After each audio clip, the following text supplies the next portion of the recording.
Hello everyone, সবাইকে সৌভিক পাল YouTube চ্যানেলে স্বাগত জানাই। আমি তোমাদের সৌভিক স্যার। আজকের ভিডিওটি মূলত করা হচ্ছে, তোমরা জানো আমাদের রাজ্যে তথা পশ্চিমবঙ্গে সরকারের পরিবর্তন ঘটেছে। হ্যাঁ, আমাদের যে পশ্চিমবঙ্গের বিধানসভা নির্বাচন হলো 2026-এ, সেই 2026-এর পশ্চিমবঙ্গের বিধানসভা নির্বাচনে আমাদের যে সরকার পরিচালনা করতো সেই সরকারের পরিবর্তন হয়ে নতুন সরকার আমাদের রাজ্যের দায়িত্বে এসেছে। তো এরকম পরিস্থিতিতে যারা চাকরির জন্য আমরা চাকরি প্রার্থী রয়েছি, সেটা স্কুলের শিক্ষক হোক বা অন্যান্য সেক্টরে চাকরির ক্ষেত্রে হোক, বিভিন্ন সেক্টরে কিন্তু চাকরি পাওয়ার জন্য বা চাকরির নিয়োগ কতটা হবে, সেগুলো কতটা ট্রান্সপারেন্টভাবে হবে, কীভাবে হবে, সেইটা নিয়ে আমাদের মধ্যে একটা চিন্তা রয়েছে।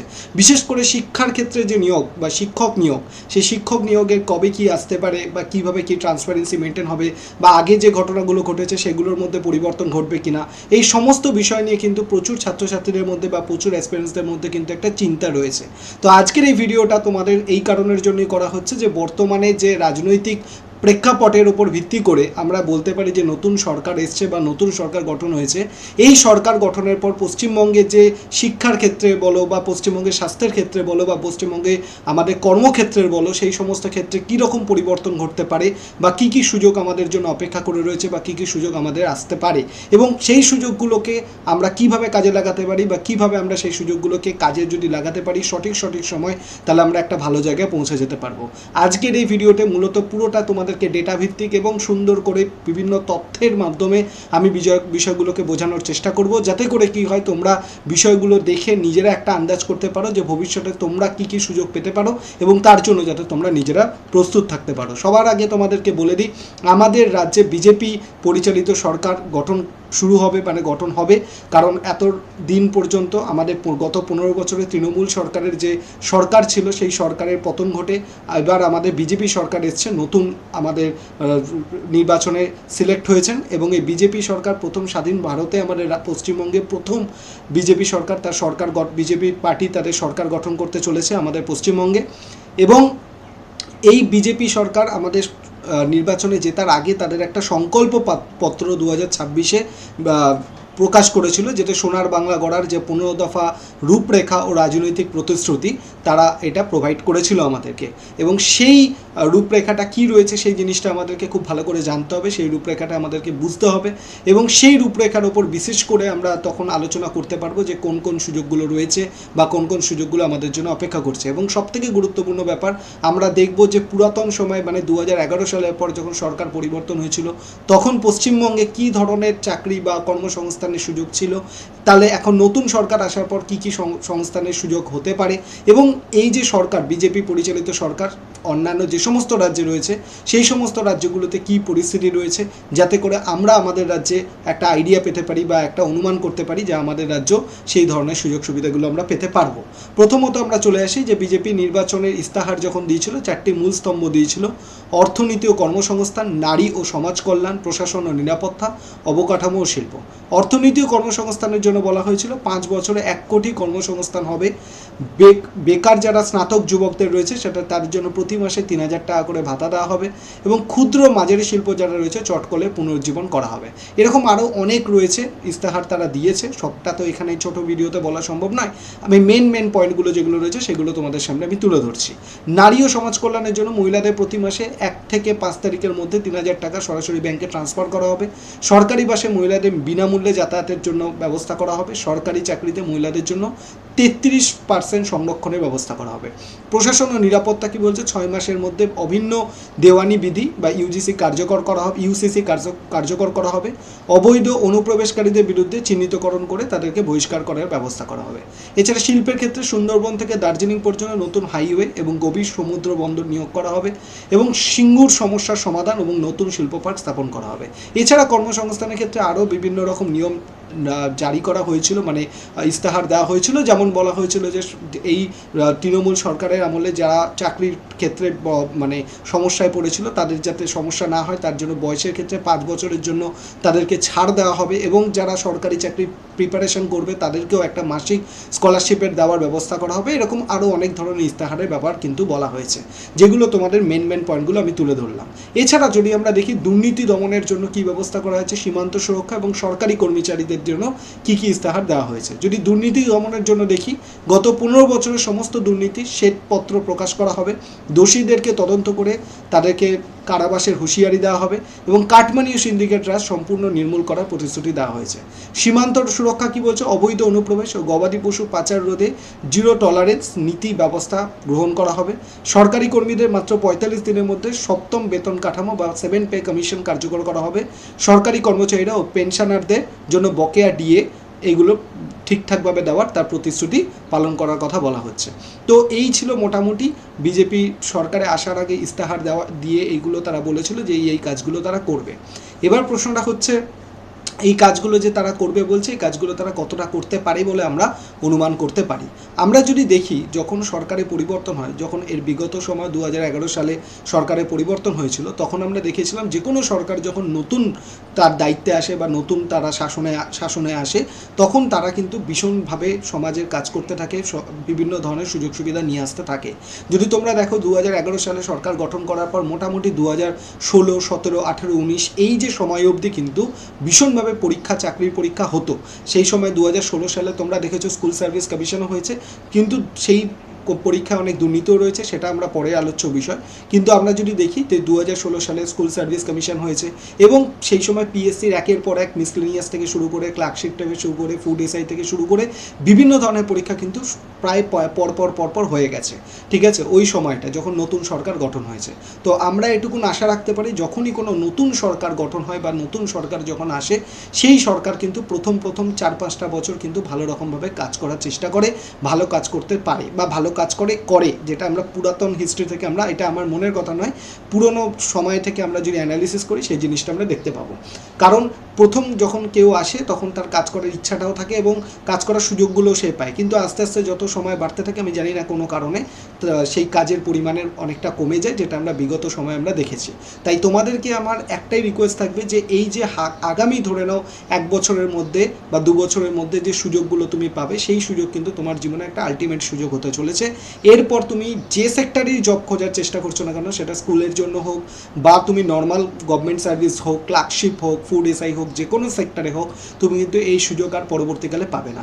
তাহলে তোমার যদি এখন যে কন্ডিশন আমরা যদি দেখি, এখন কন্ডিশন হচ্ছে শিক্ষক নিয়োগের ক্ষেত্রে যদি আমরা বিষয়টাকে বিশ্লেষণ করি, শিক্ষক নিয়োগের ক্ষেত্রে আমরা দেখেছি 2011 সালে যখন সরকার গঠন হয়েছে, তারপর 2016 সালে তোমাদের লাস্ট স্কুল সার্ভিস কমিশন হয়েছে, যেটা অসংখ্য অস্বচ্ছতা থাকার জন্য সেই প্যানেল পুরোপুরি বাতিল হয়, যার পরীক্ষা আবার পুনরায় 2025 সালে নেওয়া হয়েছিল। সেখানেও আবার এক্সপিরিয়েন্সের উপর ভিত্তি করে নাম্বার দেওয়ার জন্য প্রচুর ফ্রেশ ক্যান্ডিডেটের সাথে সেখানে সঠিকভাবে জিনিসটা কাজ করা হয়নি বা তাদেরকে সঠিক সুযোগ দেওয়া কিন্তু হয়নি।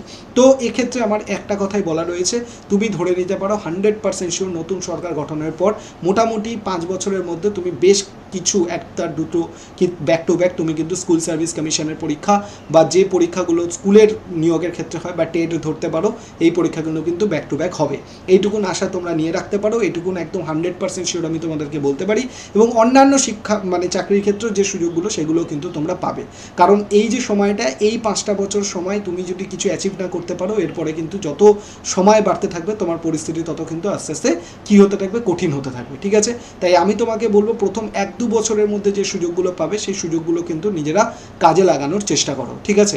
তো 1-2 বছরের সুযোগের মধ্যে তুমি যদি এবার বলতে পারো, অনেকেই আমাকে বলবে যে স্যার আপনি কি করে শিওর হচ্ছেন যে এখানে 1-2 বছরের মধ্যে সুযোগ আসবে? কারণ আমি যদি দেখি যে বিজেপি শাসিত যে সমস্ত রাজ্যগুলো রয়েছে, যেমন ওড়িশা থেকে শুরু করে বাকি ইউপি থেকে শুরু করে বিহার থেকে শুরু করে এই সমস্ত জায়গায় কিন্তু কন্টিনিউয়াসলি ব্যাক টু ব্যাক বিভিন্ন সরকারি চাকরির পরীক্ষাগুলো হচ্ছে এবং সেখানে ব্যাক টু ব্যাক রেজাল্টও বেরোচ্ছে। তোমরা যদি বিহারের দিকেও দেখো, ইউপির দিকে দেখো, প্রত্যেকটা জায়গায় ব্যাক টু ব্যাক পরীক্ষা হচ্ছে, প্রতি বছর রেজাল্ট বেরোচ্ছে এবং যে বছরের পরীক্ষা সেই বছরের রেজাল্ট বের করে সাইকেল কমপ্লিট করে নেক্সট সাইকেল কিন্তু শুরু হয়ে যাচ্ছে। তোমরা যদি দেখো সেই সমস্ত রাজ্যগুলো দেখলেই তোমরা বুঝতে পারবে। তো আমরা এইটুকুন আশা অন্তত রাখতে পারি যে এই যে নতুন সরকার গঠন হচ্ছে, আগামী 1-2 বছর হচ্ছে, আমাদের যারা সরকারি চাকরির জন্য প্রিপারেশন করছি, সেটা স্কুল সেগমেন্ট হোক বা অন্য সেগমেন্ট হোক, তাদের কাছে কিন্তু একটা গোল্ডেন টাইম বা গোল্ডেন অপরচুনিটি। তো তোমরা নিজেদেরকে এমনভাবে প্রস্তুত করো বা এমনভাবে নিজেদেরকে রেডি করো, যাতে করে এই যে 1-2 বছরের মধ্যে যাতে যে সুযোগগুলো আসবে তার মধ্যে একটা সিট যেন কোনো পরীক্ষা, যে কোনো পরীক্ষা একটা সিট যেন তোমার কাছে থাকে। কারণ তুমি যদি এই সময় নিজেকে প্রস্তুত না করো, এই সময় প্রিপেয়ার না করো, এদিক কথা ওই কথা সেই কথা নিজেকে এইগুলো ভাবতেই কাটিয়ে দাও যে কবে আসবে কবে আসবে, যখন দেখবে হঠাৎ করে সুযোগ তোমার কাছে এসে গেছে, তুমি কিন্তু নিজেকে তখন রেডি করে উঠতে পারবে না। কারণ রেডি করতে করতেই দেখবে সময় তখন বেরিয়ে চলে গেছে। তাই সুযোগ যখন আসবে সেই সুযোগে নিজেকে সদ্ব্যবহার করার জন্য এখন থেকে তোমাকে প্রস্তুত হতে হবে। তোমরা যারা স্কুল সার্ভিস কমিশনে SLSTর দিয়েছিলে, তোমরা ফেয়ার চান্স পাওনি, এক্সপিরিয়েন্সের জন্য তোমরা পিছিয়ে গেছো, আমি তোমাদেরকে বলবো তোমাদের যে যে সাবজেক্টগুলো তোমরা SLSTর জন্য পড়েছিলে সেগুলোকে খুঁটিয়ে আবার পড়াশোনা শুরু করে দাও, খুঁটিয়ে আবার তোমরা পড়াশোনা করো। এতে করে কি হবে, তোমাদের কিন্তু যখন পরীক্ষাটা হবে তোমাদের কিন্তু সুযোগটা কিন্তু আরও বেড়ে যাবে। ঠিক আছে, তো এক্ষেত্রে আমি তোমাদেরকে বলতে পারি যে তোমরা কিন্তু তোমাদের জীবনে বেস্ট অপশানটা বা বেস্ট সুযোগটা যদি পেতে চাও, বেস্ট সুযোগটা পাওয়ার জন্য এখন থেকে নিজেদেরকে প্রস্তুত করো। আর তোমরা জানো যে আমি নিজে একজন জিওগ্রাফির এডুকেটর বা জিওগ্রাফির টিচার। স্কুল সার্ভিস কমিশনে যখন পরীক্ষা হয়েছিল তখন তোমাদেরকে আমি এই ইউটিউব চ্যানেলে জিওগ্রাফির জন্য প্রচুর কোশ্চেন, প্রচুর ধরনের জিনিস আমি পড়িয়েছিলাম, প্র্যাকটিস করিয়েছিলাম। তো আবারও তোমাদেরকে আমি এই চ্যানেলেই তোমাদেরকে কি করব, জিওগ্রাফির জন্য শুধুমাত্র, যেহেতু আমার নিজের সাবজেক্ট জিওগ্রাফির জন্য তোমাদেরকে আমি রেডি করব।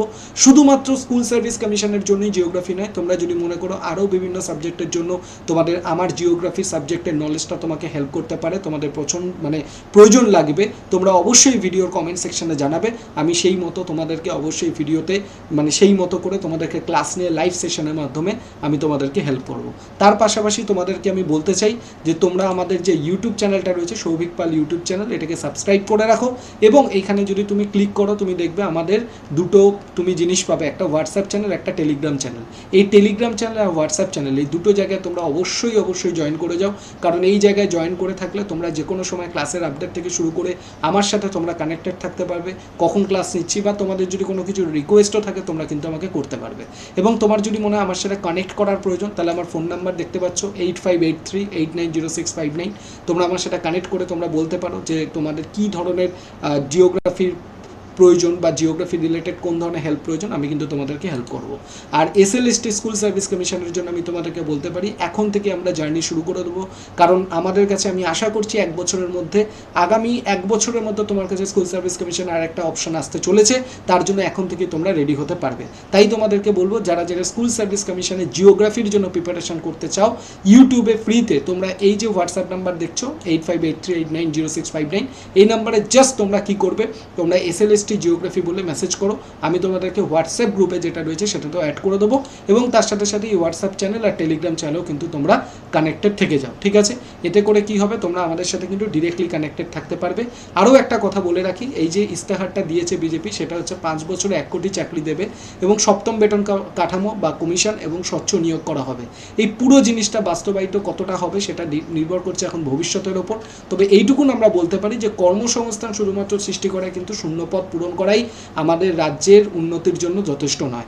রাজ্যের উন্নতি করতে গেলে রাজ্যের যে পরিকাঠামো রয়েছে সেই পরিকাঠামোকে উন্নত করতে হবে। কারণ এরকম বহু জায়গায় রয়েছে হয়তো শূন্যপদ পূরণ হচ্ছে কিন্তু একই কাজ হয়তো এক একজন করছে, এক একজনের ক্ষেত্রে এক একজনের এক এক রকম মাইনে থাকছে। তো এই জিনিসটা কিন্তু করলে কোনোভাবেই চলবে না। তাই পরিকাঠামোগত দিক থেকেও জিনিস আমাদের রাজ্যকে উন্নত করতে হবে, তবেই আমাদের রাজ্য কিন্তু সোনার বাংলায় পরিণত হবে। তাই যারা যারা নতুন সরকার গঠন করতে চলেছে তাদেরকে আমার তরফ থেকে অসংখ্য শুভকামনা জানাই, যাতে করে বাংলার মানুষ যে আশা নিয়ে যে ভরসা নিয়ে তাদেরকে ক্ষমতায় নিয়ে এসছে, শাসন করার জন্য নিয়ে এসছে, তারা যাতে সেই বাংলার মানুষের সেই ইচ্ছা বা তাদের যে স্বপ্ন সেটাকে পূরণ করতে পারে। প্রচুর ছেলেমেয়ে যারা কাজের জন্য বাইরের রাজ্যে গিয়ে পড়ে রয়েছে, ভিন রাজ্যে পড়ে আছে, নিজের পরিবার পরিজন আত্মীয় স্বজন বাবা মাকে ছেড়ে তারা যাতে তাদের নিজের ঘরে ফিরে আসতে পারে, নিজের ঘরের কাছে নিজের ঘরের মানুষের কাছে তারা ফিরতে পারে, এইটুকুনি কামনা করব, যাতে করে আমাদের নতুন সরকার এই সমস্ত মানুষের এই সমস্ত আশা আকাঙ্ক্ষা ইচ্ছাগুলোকে পূরণ করতে পারে। ধন্যবাদ সবাইকে। সবাই আশা করি বুঝতে পেরেছো যে আমরা কি বলতে চাইলাম। আমাদেরকে কিন্তু এখন থেকেই প্রস্তুত হতে হবে, এখন থেকে আমাদেরকে লেগে পড়তে হবে। কারণ এর থেকে বেশি দেরি করলে যখন অপশানগুলো আমরা পাবো তখন কিন্তু আমরা নিজেদেরকে প্রস্তুত করার সময়টা পাবো না এবং সুযোগ হাত থেকে বেরিয়ে যাবে। সবাই ভালো থাকো, সুস্থ থাকো এবং আমার সাথে কানেক্টেড থাকো। Thank you.